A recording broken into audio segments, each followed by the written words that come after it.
excerpt from my novel in progress called Persephone Stolen.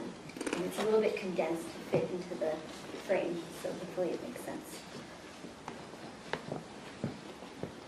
The word kakomiris in the nominative, kakomiri in the accusative, kakomira for a woman, kakomiri in the plural masculine, or kakomiris or kakomirides for plural in the feminine, means poor soul in Greek. Literally, it means ill-fated. Kako meaning bad, mira meaning fate. It is a word that takes all the failures of adult life and compassionately, but with a hint of judgment, after all it's a Greek word, deems someone a hapless wretch. Kakomiris is mostly a compassionate saying.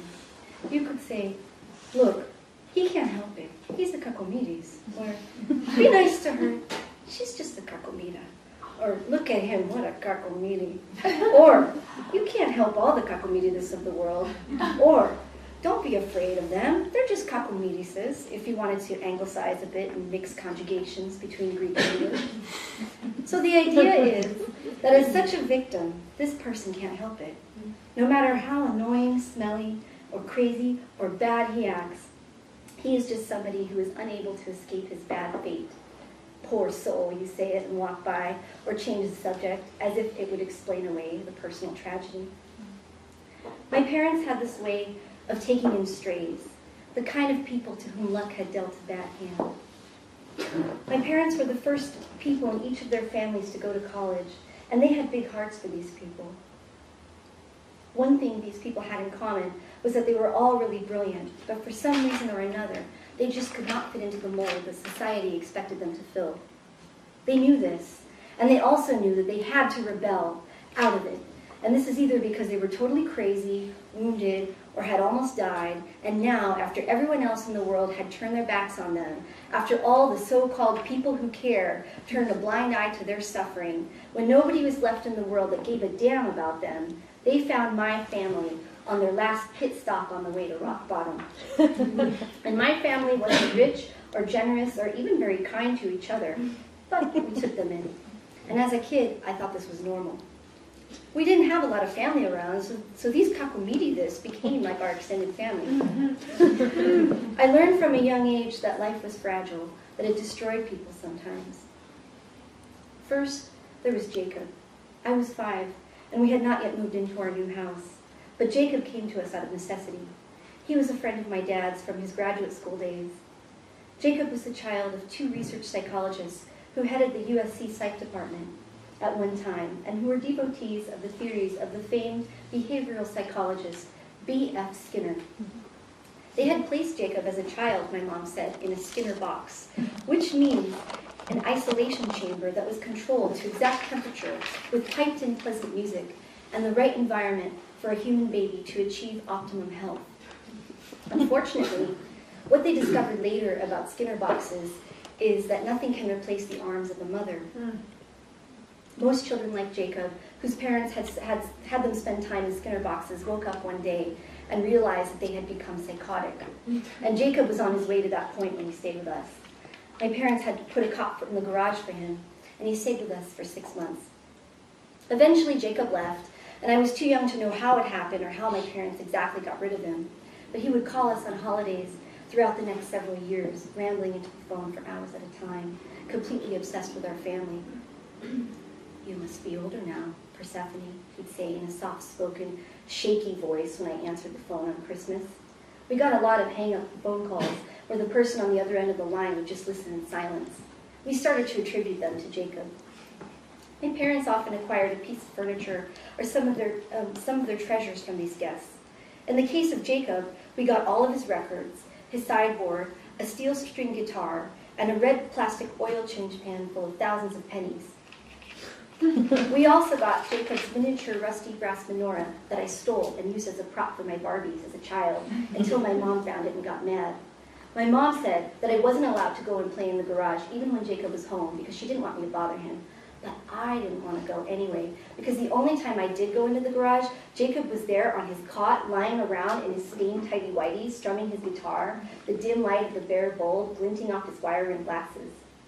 He'd look up and say hi to me, and all I remember was slamming the door and running away.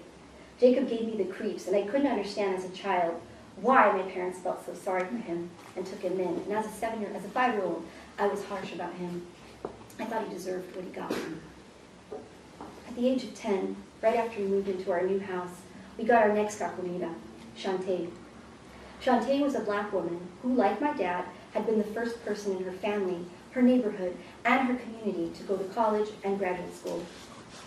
Finishing with a master's degree in engineering, she found a job at one of the huge aerospace corporations in Los Angeles. She wore her hair in a low bun at the back of her head and had fake blood-red nails that curled slightly at the tips. My parents said it was okay if Shantae stayed in the guest room as long as she babysat me over the summer. Shantae made me really good sandwiches and then told me to go play with my friends. Everything was fine until she started bossing me around and looking at my father like a meal ticket. But first, all she had to do was get my pesky mom out of the picture. In the end, my mom had to be the heavy and get rid of Shantae.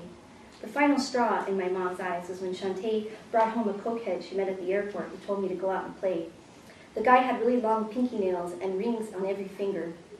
I was on summer vacation, and Shantae was supposed to be watching me. I wasn't there when my mom gave Shantae the boot, but I remember my dad coming back from driving her to a motel that my parents ended up putting her up in for a week and giving her cash for groceries. And then they didn't know what happened to her. My dad said he passed by a bag lady in Hollywood who spare changed him one time, who reminded him of Shantae, but obviously who wasn't. And it got us all to wondering where she was and if she really was a bag lady. When I felt bad for her when I was 9, my mom said not to. Just block her out of your mind. She's sick, honey. She can't hold down a job. She can't take care of herself. It was hard to block all the kakumidis of the world out of one's mind. There were so many of them. In junior high, I started taking the bus home from school until my mom's friend Sam came to stay with us. Sam was a social worker at the medical clinic where my mom was a physician. She was in the middle of a divorce from a millionaire named Clark. My mom let her stay with us after she gave her a sob story about how she was leaving her millionaire husband and needed a place to stay. She was white, a wasp, my dad called her disdainfully, with an upturned sneer as he looked back into his newspaper. He was always so serious all the time, calling the white people who lived around us wasps, like they were going to sting you. When the ancient Greeks were doing philosophy, you know what they were doing in Britain and Germany, my dad would love to say. My mom and I would roll our eyes. What? They were swinging from tree to tree, saying, I want a coconut, my dad said. There was no arguing with my dad. If you defended the humanity of white Anglo-Saxon Protestants to him, he would say, you're not hanging around your own kind enough, Persephone. And what's wrong with you? Don't you have any more Greek friends? Oh, come on, Peter, we're not all that bad, are we? Sam said at the breakfast table one morning, using his Americanized name, unaware that it bothered him. Breakfast was now the only meal we had as a family, and usually I didn't get up in time, so it was just coffee for them and water and a granola bar in the car for me on the way to school in Sam's Jaguar. Sam started to pick me up from school because she was out of work and at home during the day when my parents were out. I used to get lonely after school, so I was thrilled when Sam called me into her room to keep her company. She sat on the floor, surrounded by all of her expensive stuff that cluttered the room. We had long talks, mostly while she lay propped up on pillows on the floor. She smelled like expensive hair products and musky perfume. Sam had all these treasures, material possessions that she kept around her. They remind me I'm alive, Sam said, gesturing to a collection of wooden mermaids she brought back from Indonesia. I loved Sam, but my mom was sick of her and called her a freeloader. I remember she would talk slowly and take lots of pills for her headaches and perform rituals. She was impressed with my name. Your name is very powerful, you know. Persephone, goddess of the underworld. Without my parents knowing, Sam used to perform secret rituals in our guest room, which she kept like a pigsty full of all her crap, and say, I sacrifice this rose petal to the goddess Diana, and light tea candles and put a little gold letter opener on the table, calling it a saber. My parents were Greek Orthodox and would have thought this was strange, so I kept it from them. Persephone had been a family name. I inherited it from my grandmother, who died before I was born. We lost track of Sam after she went back to Clark, mostly because my mom had to work a lot. She's a freeloader, my mom said of her. Let her go back to freeloading off her millionaire husband.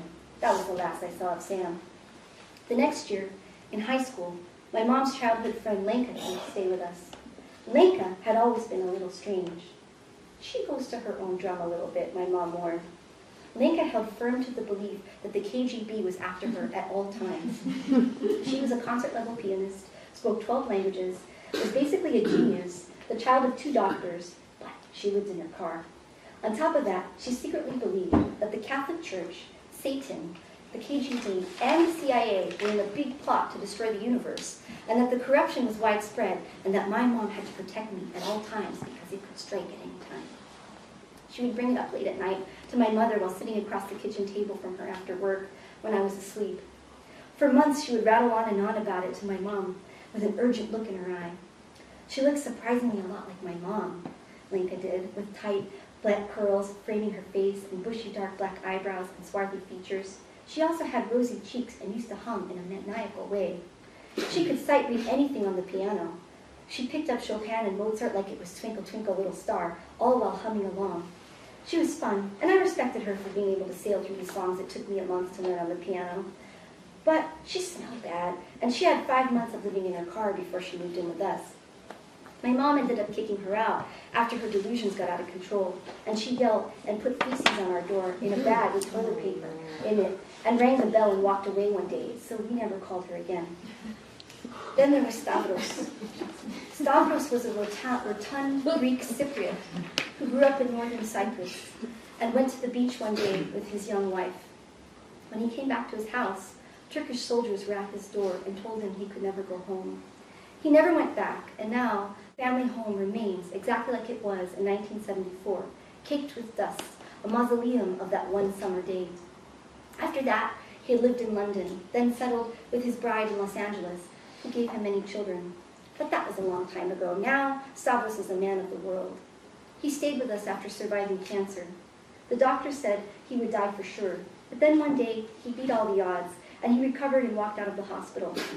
He also walked away from his wife and kids, but he left them everything. He walked out and he started over.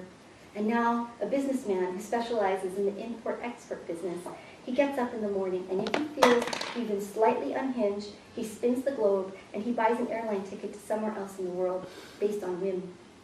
He keeps apartments in cities all over. Stavros, a swarthy, round, and jolly man of the Mediterranean, always had a story to tell. An Epicurean, he could make a can of beans taste like a delectable feast, and would have this way of talking while mixing a pot with a wooden spoon that gave you a sense of deliciousness. He hung around important people, came and went as he pleased. And since he stayed with us when he was down and out, he had become rich again, moved to a new and enchanting city every few years and made friends, charming them with his wit and good cooking. He gained and lost several fortunes in his life, and as I was getting ready for school, the night before the first day of high school, his last night in town, we said our goodbyes. "I want you to have this," he said, handing me a compass with a map of the world in it. We were sitting at our kitchen table. My parents were still at work. "Remember, you can always reinvent yourself." Stavros would never be thrown out. He came and left with the season.